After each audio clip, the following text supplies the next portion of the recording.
Hi, my name is Edwin Kessler from Guatemala City, Guatemala, and this is my proposal for the Singularity University Scholarship Contest, how to improve the standard of living, health, security, and education of 10 million people in the next 10 years through the use of telecommunications. What my project actually consists of is in the creation of a singular entity between the National Center for Mobile Digital Government Information that will be in charge of harvesting and storing all the data that is currently being stored in all the different government branches generated by individuals or citizens inside this government, and that is also responsible for the correlation of this data, the creation of the master data of this data, and standardizing the data input and output of the data, and actually developing forms or web applications for the access and feed of this data. The basic objective of this project is actually to make this data, which is right now only accessible in urban areas, to be able to be accessed in remote areas, not only rural areas,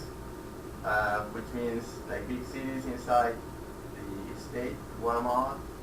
or in the state of Central America, but also in real remote areas where there's actually no land infrastructure present. What makes this project available, viable, is the use and reliance on the infrastructure that is already in place by different telcos. It is a fact in Central American region, especially in Guatemala, there's a very open market for telecommunications.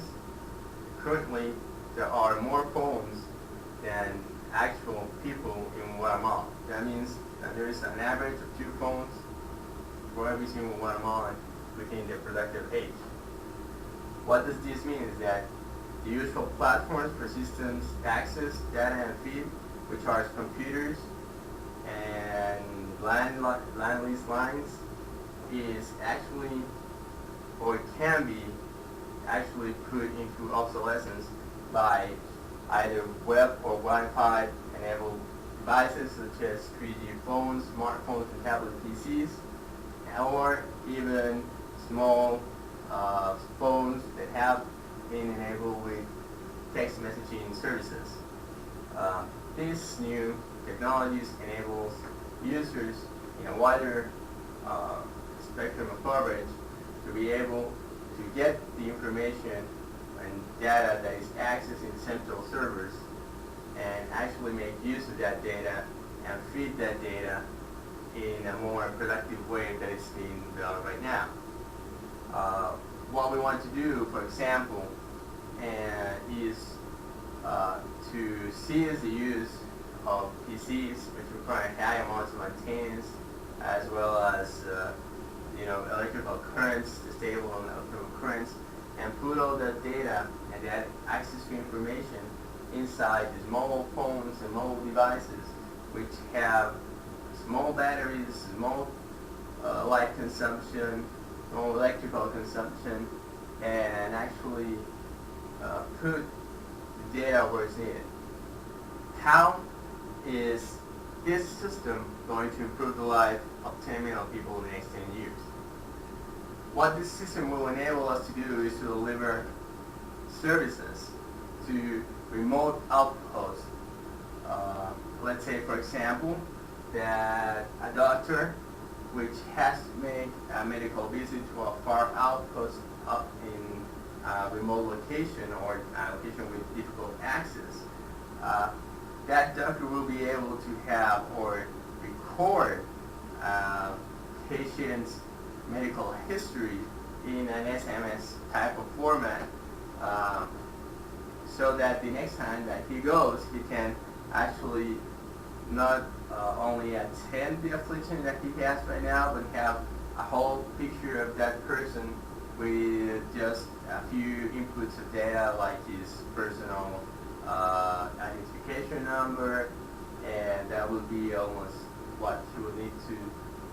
do to have an SMS format send all his medical records. Another form in which this system can help improve the life is in the security. By correlating all of the different information and actually having a single point of access of some information, that information can travel simultaneously to various different branches of the government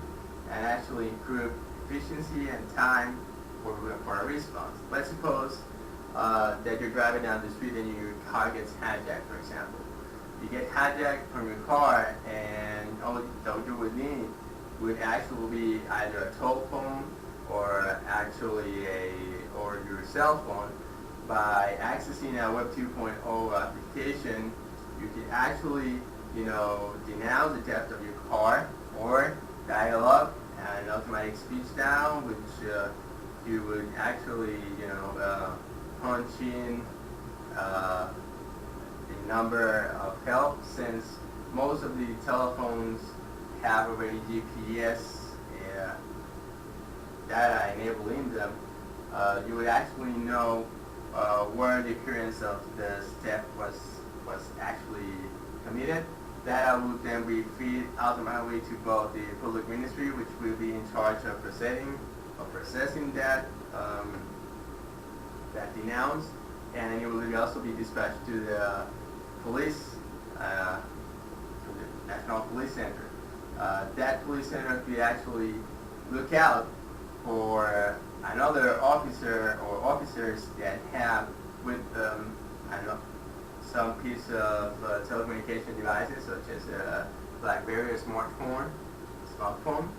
and actually dispatch that unit or the nearest unit to that with the characteristics of your car, since it will actually have all that characteristics already input in the system for the National Revenue System. And that would enable a faster response from law enforcement authorities. On the education part, let's suppose we have a teacher who gives classes in a very remote location and does not have access to any computerized systems, but it still has to run tests, grade their students, etc. And what she could do is actually grade those students on an SMS-enabled phone in a certain format that will be recognized by this data, correlated and stored. And let's suppose that for the third time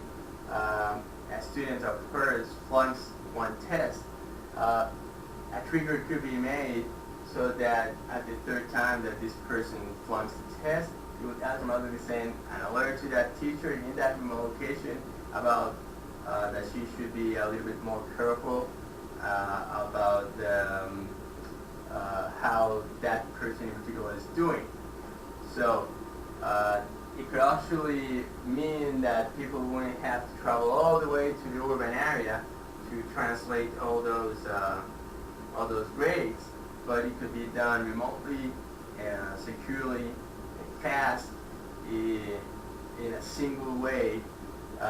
reducing cost, time, and resources taken for that data to be processed.